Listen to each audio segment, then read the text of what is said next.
আসসালামু আলাইকুম বন্ধুরা, ঢাকা সেন্ট্রাল ইউনিভার্সিটির মানবিক ইউনিটের রেজাল্ট ইতিমধ্যে প্রকাশিত হয়ে যাচ্ছে।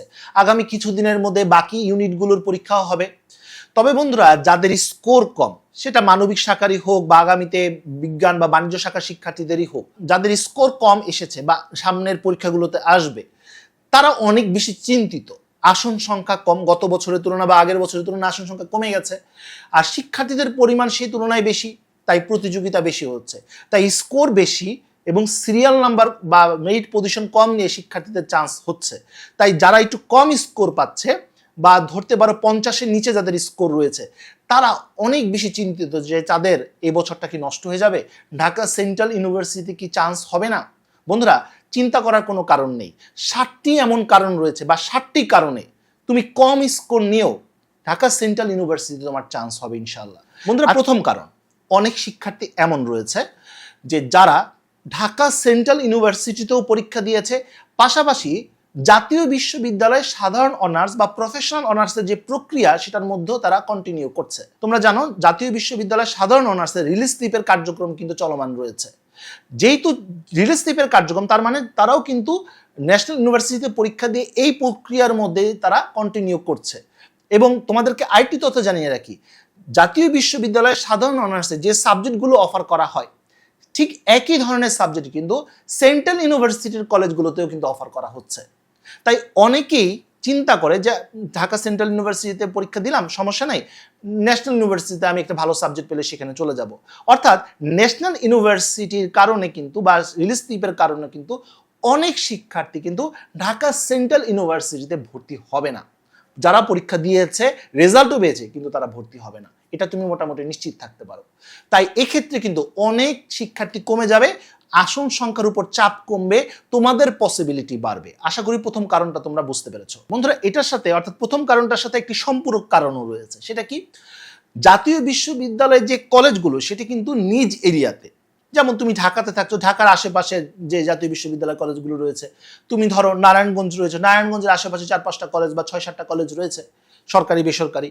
তুমি কুমিল্লাতে থাকো বা চট্টগ্রামে থাকো, রাজশাহী থাকো, বগুড়াতে থাকো, অর্থাৎ তোমার এরিয়াতে কিন্তু জাতীয় বিশ্ববিদ্যালয় কলেজগুলো রয়েছে। আর তোমাদেরকে জানিয়ে রাখি, জাতীয় বিশ্ববিদ্যালয় তুমি যেই কলেজেই পড়ো না কেন, সরকারি হোক বেসরকারি হোক, সেই কলেজের প্রশ্ন কিন্তু জাতীয় বিশ্ববিদ্যালয় করে, অর্থাৎ সেন্ট্রাল থেকে করা হয়, আলাদা আলাদা প্রশ্ন হয় না। দ্বিতীয়ত কি, সার্টিফিকেট জাতীয় বিশ্ববিদ্যালয়ে দেয় এবং এখানে কোর্স, কারিকুলাম, সিলেবাস সবকিছু জাতীয় বিশ্ববিদ্যালয় থেকে আসে। অর্থাৎ তুমি যে কলেজেই পড়ো না কেন, সার্টিফিকেট কিন্তু জাতীয় বিশ্ববিদ্যালয় থেকে আসে। শুধুমাত্র সার্টিফিকেটের মধ্যে তোমার কলেজের নামটা হয়তো লেখা থাকবে। আশা করি বুঝতে পেরেছি। তাই অনেক শিক্ষার্থী নিজের এরিয়া বাদ দিয়ে তারা কিন্তু ঢাকাতে এসে নতুনভাবে তারা ঢাকা সেন্ট্রাল ইউনিভার্সিটিতে হয়তো বা নাও পড়তে পারে, এটাও একটি কারণ হতে পারে। দ্বিতীয় কারণ, অনেক শিক্ষার্থী ঢাকা বিশ্ববিদ্যালয়, রাজশাহী, চট্টগ্রাম বা জাতীয় বিশ্ববিদ্যালয় সহ আরও বেশ কয়েকটি যে পাবলিক বিশ্ববিদ্যালয় গুচ্ছ, এই জায়গাগুলোতে কিন্তু তারা অ্যাডমিশন প্রক্রিয়ার সাথে যুক্ত রয়েছে। অনেকে কিন্তু ইতিমধ্যে ভর্তিও হয়ে গেছে। তোমরা জানো যে জিএসটির কিন্তু একদম ফাইনাল অ্যাডমিশনের কার্যক্রম চলছে। তার মানে অনেক শিক্ষার্থী কিন্তু ঢাকা সেন্ট্রাল ইউনিভার্সিটিতে আবেদন করেছিল, কারণ তারা নিশ্চিত ছিল না যে তাকে গুচ্ছেতে সে আবেদন করবে কিনা বা গুচ্ছেতে সে ভর্তি হবে কিনা বা জাতীয় বিশ্ববিদ্যালয়ে সে একটি ভালো সাবজেক্ট পাবে কিনা, এরকম কিন্তু অনেকেই কনফিউজ ছিল। তাই অনেকে কিন্তু ইতিমধ্যে বিভিন্ন জায়গায় ভালো সাবজেক্ট হোক, একটি পাবলিক বিশ্ববিদ্যালয়ে চান্স হয়ে গেছে এবং সে কিন্তু ভর্তি হয়ে গেছে জাস্ট ফর্মালিটির জন্য, যেহেতু ফর্ম পূরণ করেছে, পরীক্ষা দিয়েই দিয়ে, এরকম কিন্তু অনেক শিক্ষার্থী রয়েছে যারা ইতিমধ্যে ভর্তি হয়ে গেছে। তাই এই আসনগুলো কিন্তু তারা আর ফিল আপ করবে না, যদিও তারা চান্স পেয়েছে, যদিও তারা মেরিট পজিশনে রয়েছে। তাই তোমাদের যাদের কম স্কোর রয়েছে তারা চিন্তা করবে না, ইনশাআল্লাহ তোমরা কিন্তু কম স্কোর নিয়েও কিন্তু তোমাদের চান্স পাওয়ার পসিবিলিটি রয়েছে। তৃতীয় পয়েন্ট, অনেক শিক্ষার্থী এমন রয়েছে যারা এখন বিভিন্ন বিশ্ববিদ্যালয়ে আবেদন করেছে, সেন্ট্রালেও আবেদন করেছে, জাতীয় বিশ্ববিদ্যালয়ে আবেদন করেছে, কিন্তু পাশাপাশি তারা চিন্তা করছে যে ভালো সাবজেক্ট যদি আমি না পাই, তাহলে আমি আর এই বছর ভর্তি হব না, আগামী বছর আমি সেকেন্ড টাইমের জন্য ট্রাই করবো। অর্থাৎ সেকেন্ড টাইমের চিন্তা ভাবনা করতেছে অনেকে। তাই অনেক শিক্ষার্থী কিন্তু সেন্ট্রাল ইউনিভার্সিটিতে ভালো সাবজেক্ট ফার্স্ট মিনিট বা সেকেন্ড মিনিটে না পেলে তারা কিন্তু আর ভর্তি হবে না। চতুর্থ পয়েন্ট, এবং এটা সবচেয়ে গুরুত্বপূর্ণ পয়েন্ট এবং এটা সবার জন্যই মূলত প্রযোজ্য। তোমরা জানো, আগামী 24 তারিখ থেকে হচ্ছে চয়েসের কার্যক্রম শুরু হতে যাচ্ছে।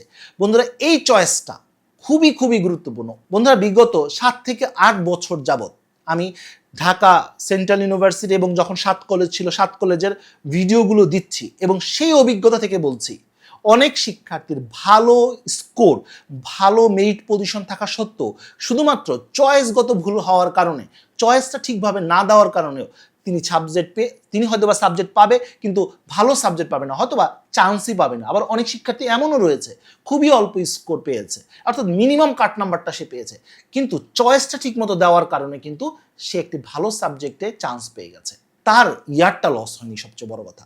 তাই চয়েসটা গুরুত্বপূর্ণ। তাই এই চয়েসে যদি ভুল করো তাহলে অনেক শিক্ষার্থী কিন্তু চান্সই পাবে না। তাই অনেকের কিন্তু এখানে কম স্কোর নিয়েও কিন্তু সুযোগ রয়েছে। তা প্রশ্ন আসতে পারে যে ভাইয়া চয়েসটা আমি কিভাবে দিব?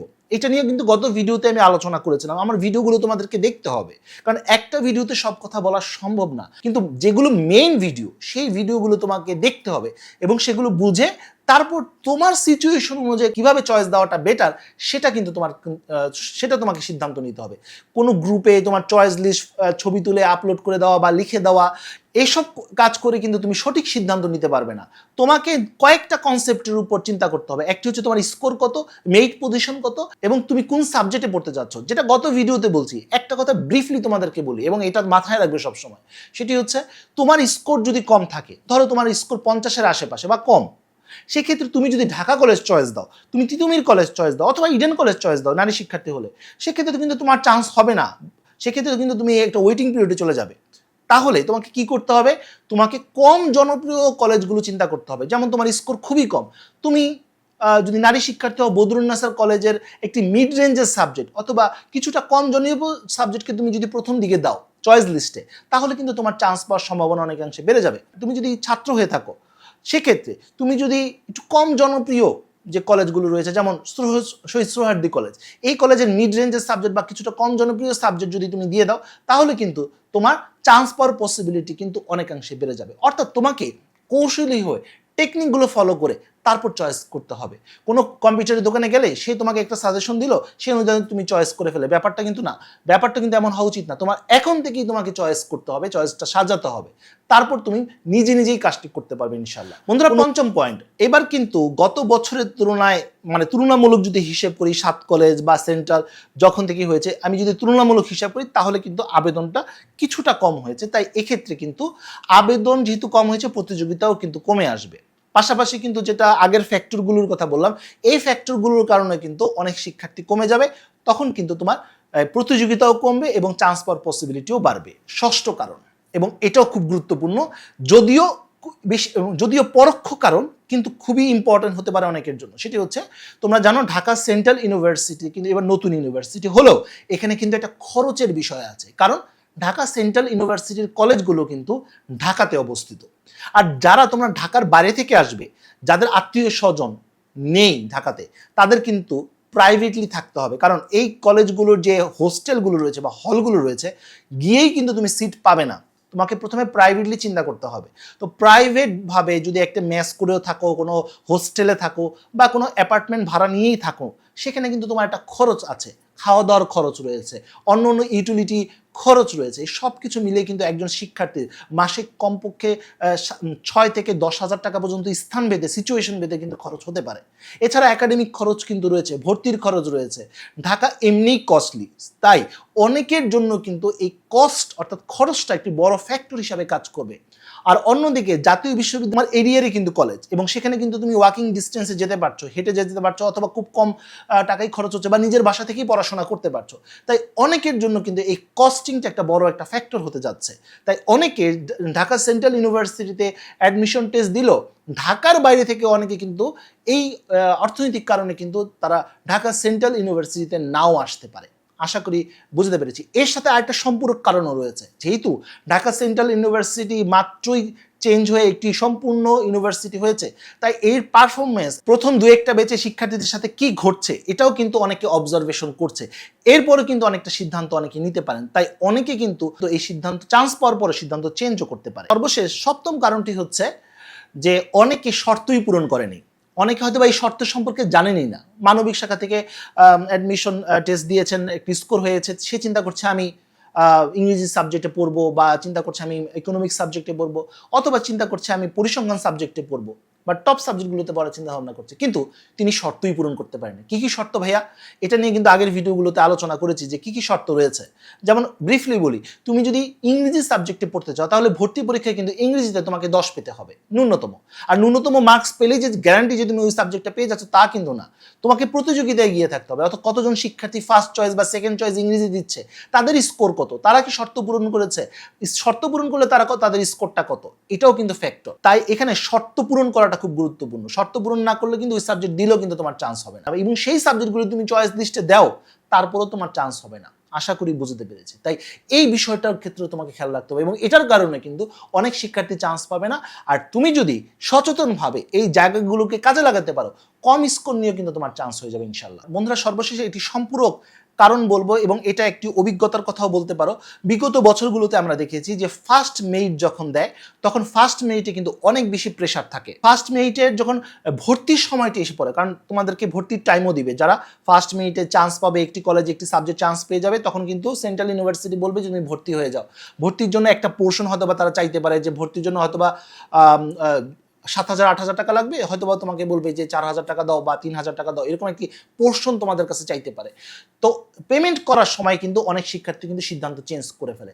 অনেক শিক্ষার্থী ইতিমধ্যে ভর্তি হয়ে গেছে, সে কিন্তু আর ভর্তি হবে না নতুন করে এখানে। তাই এই ক্ষেত্রেও কিন্তু অনেক শিক্ষার্থী কমে যায়। তাই তোমার জন্য এখানে কিন্তু একটা বড় সুযোগ বলা যেতে পারে। তোমাকে ধৈর্য ধরে সাথে থাকতে হবে, মেরিটগুলোর সাথে থাকতে হবে, এবং সবচেয়ে ইম্পর্টেন্ট চয়েসটা ভালো করে দিতে হবে। আর এই চয়েসগুলো ভালোভাবে কিভাবে দিবে বোঝার জন্য আমার ভিডিওগুলো কিন্তু তোমাকে ফলো করতে হবে ফেসবুক পেজে এবং ইউটিউব চ্যানেলে। তো বন্ধুরা, এই ছিল আজকের মতো ভিডিও। আজকে আমরা জানতে পারলাম এমন 7টি কারণ, যে 7টি কারণে তুমি কম স্কোর নিয়েও কিন্তু ঢাকা সেন্ট্রাল ইউনিভার্সিটি তুমি চান্স পেয়ে যেতে পারো, এই সম্ভাবনা কিন্তু রয়েছে। তো বন্ধুরা, আজ এই পর্যন্ত সবাই ভালো থাকো, সুস্থ থাকো, দেখা হবে আগামী কোনো ভিডিওতে। সে পর্যন্ত আল্লাহ হাফেজ।